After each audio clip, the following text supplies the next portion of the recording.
Hey everybody, it's Christella from crawltheline.com. If you've been watching every week, you know that my family participated this past summer on shooting the reality series $1 Million Neighborhood for Oprah Network.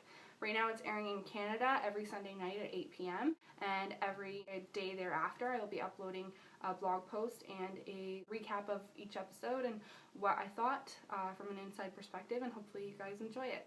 Week 3 was the food fight challenge, and as you saw, oh my gosh, was it a challenge. We had such a hard time meeting every challenge that came up for that episode.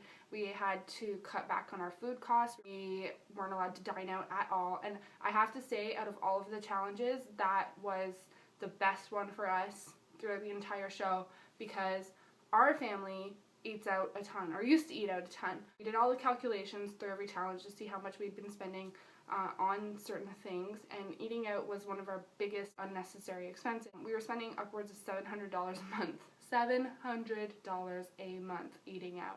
It's $5 here and $10 there, and before you know it, it all adds up. We couldn't believe when we really sat down and went through it how much we were spending, so that was something that we really had to work on. We didn't eat out once that week. We saved a ton of money on food. Really challenged ourselves to try and eat healthy, eat green, cut out all of the processed products, all that stuff that comes in those orange boxes, you know what I'm talking about. For us, was the greatest learning experience of the whole show. There was a lot of interesting stuff that went on this week. There was a bit of drama, there was some interesting conversations, meeting the McEnany family a little bit closer. Sarah McEnany was also the lead of the marketing team this week, and I have to say she actually did a fantastic job. I feel like, honestly, coming from it, from the inside perspective, there were so many challenges up against us in week 3. Having an event on a long weekend, having an event on the hottest week of the year, having events in such short notice any weekend of the summer is pretty much impossible because everybody wants to get out of town. Week 3 with the food fight, we had posters design, we were going all over town, we were talking to anybody and everybody we could.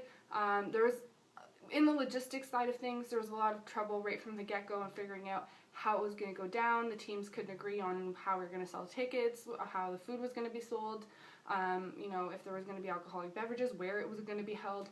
So right from the get-go, all of those challenges of separating us instead of having us all work as a unit really changed the dynamic of the group, and really, I think, ultimately cost us that challenge. Watching Jackson Field and Spencer Field dig through that garbage made my stomach turn, because I heard about it, I knew about it, I knew it was coming, and there's still nothing that prepares you for seeing someone you know dumpster diving.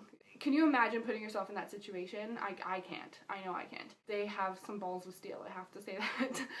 I was just really impressed with the lengths that they were willing to go to take in each challenge and really learn what they could from it. So I would have nominated them just for jumping in a dumpster alone, let alone eating the food product that came from said dumpster. Our family doesn't have an issue with eating veggies, unlike Greg Simpson and his daughter Mia and Amber Harishko's family. I think Greg and Amber are the cutest, and I think that their kids are the cutest, and it was kind of funny seeing them in that situation. I love processed foods as much as the next girl, but to actually imagine not consuming vegetables, that's crazy to me. I mean, there's so many vegetables I love. My kids love vegetables, my husband loves vegetables, so it's a little bit crazy to think about. But, you know, everybody to each their own, and I think that that challenge gave them the opportunity to try new things, and I was really proud to see Greg kind of take me out and talk to her and then bring her back and explain that they had to work as a unit. Really admiring as a young couple how they parent their kids. Good job, Harishko Simpson family. Brian and Susan worked super hard this week again. Matt got introduced in the show, their son, and he really did make the best strudels ever. I was on Team Bowers and we were pushing that, and you saw me talking about the flyer and the fact that I made these like punching robots, and our robot, which was Rodney Bowers, was punching Chef Brand. And we had figured that the other team would make their own flyers, and theirs ended up just being all words. It wasn't intended to be one-sided. When we all decided to all use the one flyer, they opted for mine. I don't think it really took away from it, or in my opinion, it wasn't really about driving home that one team was going to win over the other. It was just meant to show that it was going to be like a battle, and I think that that came across. And I honestly think that in the end, the right team did win. Not saying that our team did not work hard, because our team busted their asses. We all worked so hard. We all put 110% into it. In the end, that team just came together more seamlessly. And that's okay, because it wasn't about us winning as a team, it was about us all winning as a community. So if you want to follow along every week, I am live tweeting during the episodes, Sundays 8 p.m. Oprah Network Canada.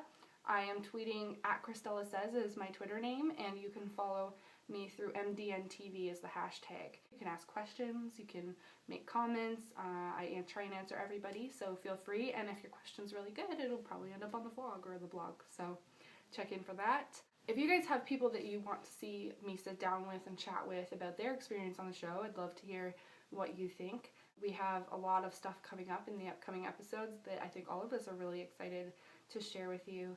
And as always, you can check www.crawltheline.com. Make sure you check in. I'd love to hear from you. I hope you liked this week's episode. I'd love to hear who you would have nominated, and if you thought that we lost fairly, what you guys would have done differently to try and win the challenge, and what you're looking forward to seeing later on in the show.